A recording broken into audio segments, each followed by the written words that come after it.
എന്റെ അളിയ എത്ര പ്രാവശ്യം ഞാൻ അളിയനെ വിളിച്ച അളിയൻ ഒന്ന് വീട്ടിലേക്ക് വാ അളിയാ. അളിയാ ഇവിടെ അല്ല, ആണുങ്ങളാണെങ്കിൽ ഇവിടെ നോക്കി സംസാരിക്കും. അവിടെ നോക്കി സംസാരിച്ച അതിന്റെ അകത്തൊന്നും ഇല്ലല്ലോ. ഇതാകുമ്പോ ഉച്ചയ്ക്ക് കഴിച്ച് സദ്യയെങ്കിലും ഉണ്ടാവും. അളിയൻ ആവർത്താനും പറയാ. എന്ത് ഇത് കണ്ട അളിയാ? എന്ത് ഇതെന്താണ്? അയ്യേ കണ്ട, അളിയൻ തന്ന പഴത്തിന് അളിയൻ തന്റെ അയ്യ എന്ന് പറഞ്ഞു. അപ്പൊ എനിക്ക് എന്തുമാത്രം ഫീലിംഗ് ഉണ്ടാവും. അളിയൻ എന്തിനാണ് ആൾക്കാർക്ക് പഴം കൊടുത്തത്? കഴിക്കാൻ വേണ്ടിട്ട്. എല്ലാവർക്കും കഴിക്കാൻ കൊടുത്തപ്പോ എനിക്ക് നാക്കുടിക്കാനാണ് തന്നത്. അളിയൻ ഇഷ്ടപ്പെട്ടില്ല ഇത് ആർക്കും കൊടുത്താ പോരായിരുന്നാ? ആണാ?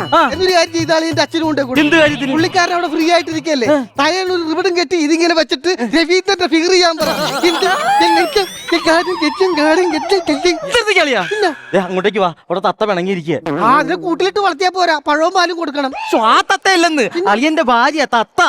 എന്റെ ഭാര്യയുടെ പേര് തത്തന്നല്ലേ, മഞ്ജു എന്നല്ലേ? അവളെ വീട്ടിൽ വിളിക്കുന്ന ചെല്ലപ്പേരല്ലേ തത്തയെന്ന്. അങ്ങനെയൊക്കെ ഉണ്ടാ? പിന്നെ അപ്പൊ അവളുടെ അനിയത്തിന്റെ പേരെന്താണ്? മൈന. അപ്പൊ അളിയന്റെ ചെല്ലപ്പേര് ഗരുഡൻ എന്നാണ്. എന്റെ ദൈവമേ, പെണ്ണുവീട് എവിടെയാണെന്ന് ചോദിച്ചാ ഈ മ്യൂസിയം കാണിച്ചു കൊടുക്കേണ്ട ഗതിയാടാ.